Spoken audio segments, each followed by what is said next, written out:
place just outside the Virginia Capes, and the year 1807.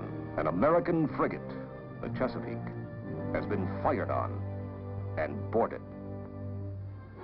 4 sailors are taken off the Chesapeake to the British ship Leopard and impressed into English naval service.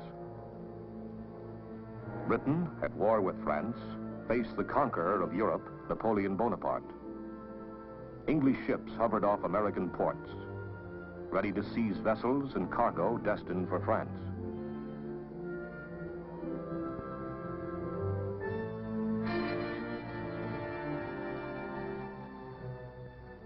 The United States was expanding westward. The Louisiana Purchase in 1803 had doubled the size of the young republic. The Mississippi was now open to its mouth. Down the western rivers went the pioneers. But the British hold on the forts in the Northwest Territory gave them control of the lakes and of the Indians in the area. Naturally, the American frontiersmen wanted the British to get out. Their spokesman in Congress, the Warhawks, clamored for war. But on the eastern seaboard, far removed from frontier problems, there was less enthusiasm for war. In 1807, President Jefferson tried to avoid war by proclaiming an embargo. No foreign trade, no ships to leave our ports or overseas. This embargo was an economic catastrophe for America and was repealed in 1809. During May 1811, occurred another incident off our coast, bringing us closer to war. In a night encounter, the British sloop of war, Little Belt, exchanged shots with the American frigate President. War was declared the following year, 1812, June 18th. American strategy called for raiding hostile seaborne commerce and an offensive to invade and conquer Canada while protecting our own coast and borders from similar enemy action.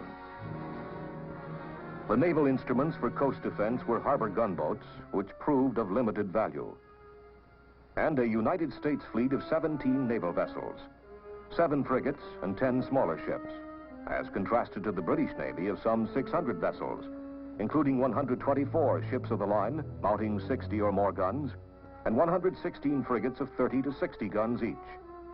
Nevertheless, at the outset of war, the vastly outnumbered American Navy had several distinct advantages. First, the bulk of British naval strength was pinned down in European waters, blockading Napoleon. Second, America's frigates, designed by the master naval architect Joshua Humphreys, were larger and heavier gunned than the British frigates. They were excellent fast sailors. And third, an advantage of the utmost importance, many of the naval commanders had been rigidly schooled under Commodore Preble in the war with Tripoli. The well-remembered successes of American naval captains against British commerce during the Revolutionary War led the small United States Navy of 1812 to challenge once again British command of the seas through commerce raiding. In this, the Navy was joined by hundreds of American privateers, vessels licensed by the government to prey on enemy trade. During the first year of war, American squadrons made wide sweeps. Their prime targets were convoys from the West Indies to Europe. Commodore Rogers with the frigates President and Congress, the frigate United States and brig Argus under Decatur, Bainbridge with the Constitution and sloop of war Hornet, all set out to strike the British merchant fleets. Deployment of these American naval squadrons diverted the British fleet in northern American waters from blockading United States ports to escorting merchantmen and seeking out our commerce raiders. Off New Jersey, July 17 and 18, 1812, in one of the most dramatic incidents of the war, a British squadron, including the frigates Guerriere and Shannon, moving south from Halifax, almost captured the Constitution. Captain Isaac Hull, by skillful kedging, narrowly escaped. In a dead calm, with no help from the sails, anchors were repeatedly carried ahead in ship's boats, dropped, and the Constitution hauled up to them. Resourcefulness saved the day. Just a month later, on August 19, well out in the North Atlantic, the Constitution made her most famous fight. She again sighted the Guerriere, this time alone.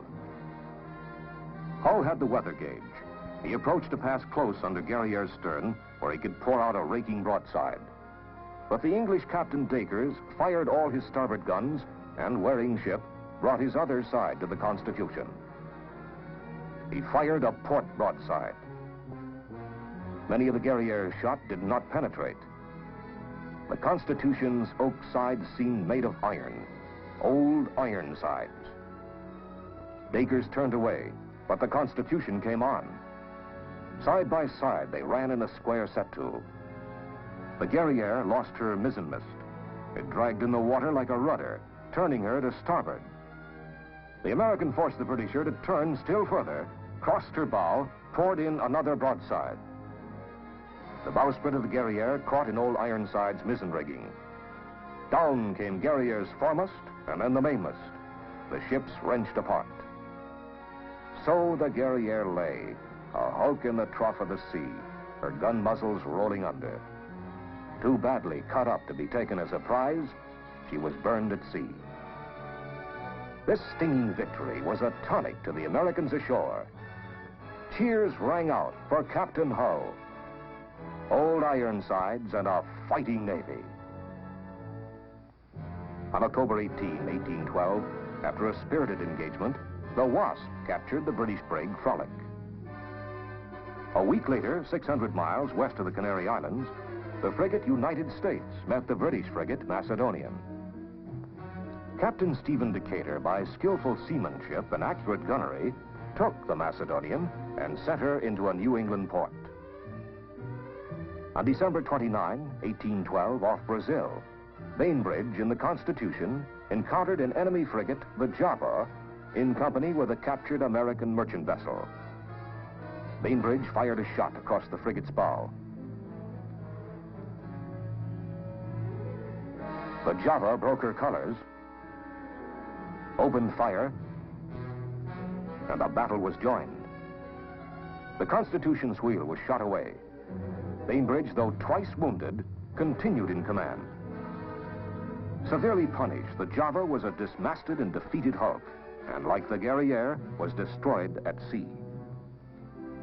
Off Boston on June 1st, 1813, the American Chesapeake, with a green crew, unwisely sought battle with the crack British frigate Shannon. The day of battle was the first time the Chesapeake's crew had assembled at their stations. She was unready for action. Captain Lawrence, fatally wounded, pleaded in vain, "Don't give up the ship." But demoralization rapidly set in, and the Chesapeake surrendered. In a fiercely fought, evenly matched brig engagement in September 1813, the American Enterprise took the Boxer. Meanwhile, the Essex rounded Cape Horn, the first American man-of-war to enter the Pacific Ocean. Under Captain David Porter, she cruised at will and destroyed the British whaling industry in the Eastern Pacific. At Valparaiso, although in neutral waters, Porter was cornered and illegally attacked by a superior British force. After a long, heroic, and bloody fight, the Essex surrendered. In 1812, it will be recalled, the American plan envisioned the conquest of Canada. The American militia outnumbered the British ground forces in Canada, but English ships controlled the lakes. By water, Britain could supply her forces. She could move them rapidly, and she had secure communications. On the land frontier, there was also the ever-present threat of Indian attack, intensified by Tecumseh's Indian Confederacy. The American General Hull was forced out of Detroit in August 1812 by the energetic Britisher General Brock. Using his lake craft, Brock repelled attacks by larger American land forces. To contest British control of the lakes, President Madison ordered the building of American warships on these vital arteries. By 1813, Commodore Oliver Hazard Perry had built a fleet on Lake Erie. The British Commodore Barclay had lagged behind in this construction race. At Malden, Barclay waited for the launching of his most powerful ship, the Detroit. Here, he could protect the fort at Detroit and cover British water communications for land operations against the Americans on the Maumee and Sandusky rivers in Ohio. Perry established himself at Put-in-Bay in a position to sever British communications. On September 10th, 1813, Barclay came out to fight. The British to leeward were in column. The Americans stood down on them. Each fleet had 2 heavy ships and one of lesser strength to form a central group. Perry flew his flag in the Lawrence, 20 guns. The Detroit, 19 guns, was Barclay's flagship. Perry closed the distance. He was exposed to fire, which he could return only with his forward guns. The Lawrence outran her support. The 3 heaviest British ships poured in converging fire. The American Caledonia closed, but Niagara lagged behind. The Lawrence was crippled. Her deck a shambles, every gun useless, most of her crew killed or wounded. Meanwhile, the wind strengthened. Fresh American units came up. Perry shifted his flag to the Niagara. In his new flagship, Perry returned to action and broke through the enemy line. With his starboard guns, he raked Detroit, Queen Charlotte, and Hunter. And to port, he fired broadsides into other British vessels. The smaller American vessels closed in on a disorganized enemy. The British flagship Detroit surrendered.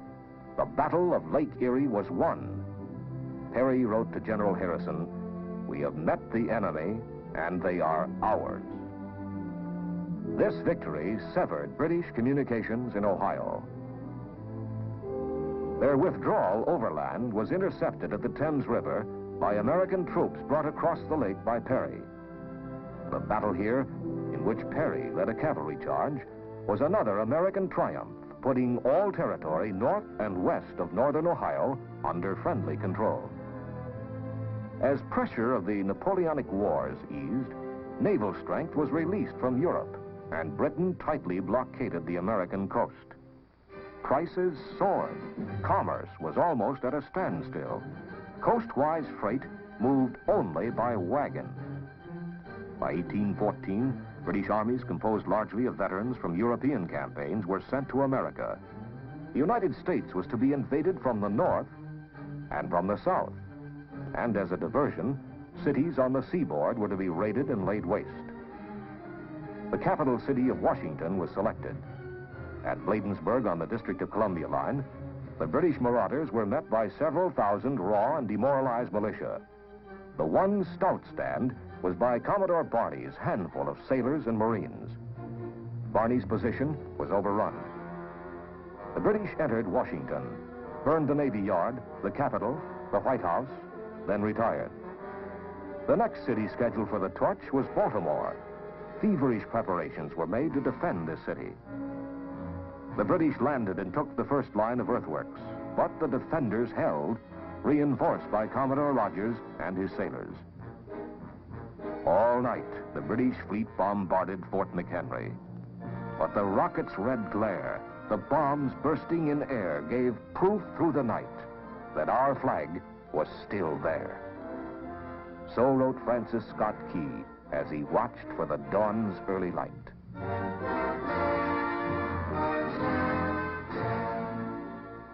The invasion from the north by 12,000 seasoned troops was led in person by the Governor-General of Canada, Sir George Crevice.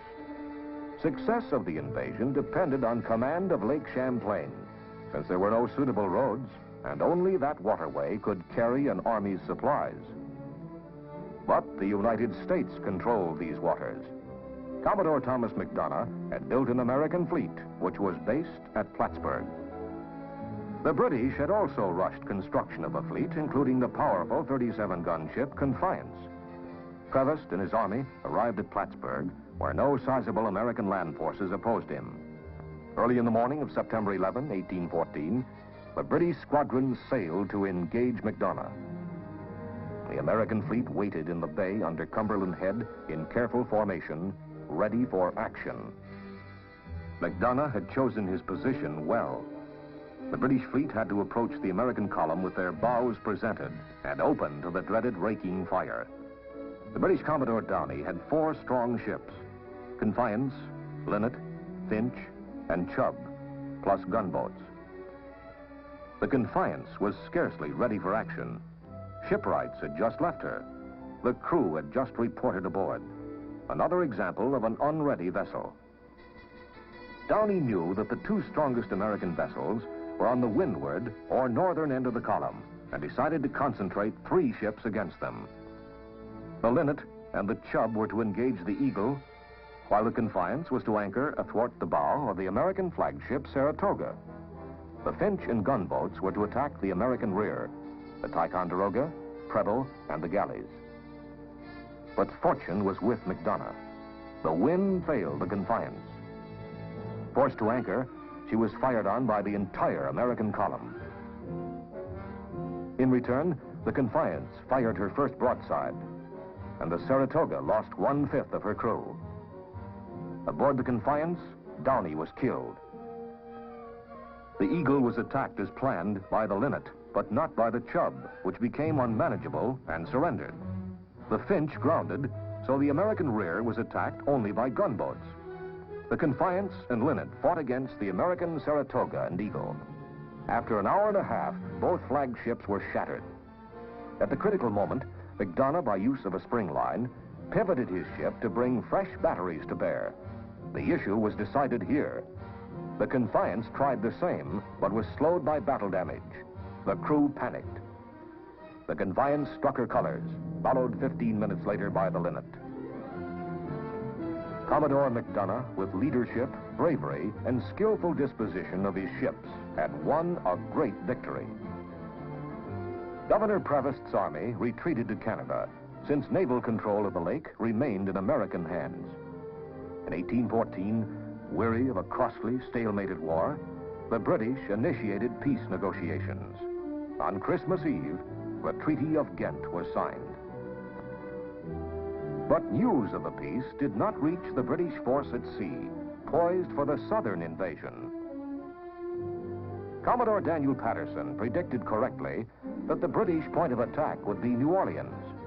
His small naval squadron delayed the enemy landing several days, gaining invaluable preparation time for the Americans.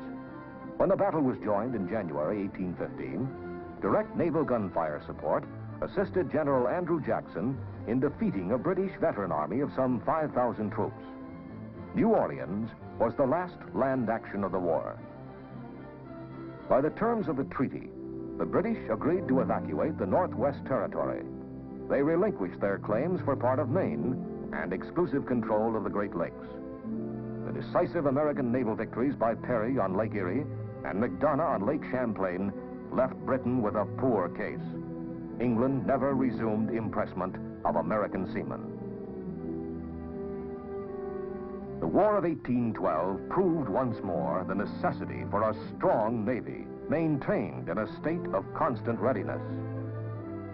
Lacking adequate naval strength, we could not lift the strangling blockade. Invasion had been stopped on Lake Champlain and at New Orleans, but it was not stopped in the Chesapeake Bay, which was devoid of American naval strength. Washington had been burned. The Chesapeake's loss to the Shannon emphasized the disastrous results of lack of training and discipline. But America could take pride in her fighting ships and men. The few frigates and smaller vessels had more than held their own, all forerunners of our great modern fighting ships. Men and ships of 1812, fighting defenders of our great free republic.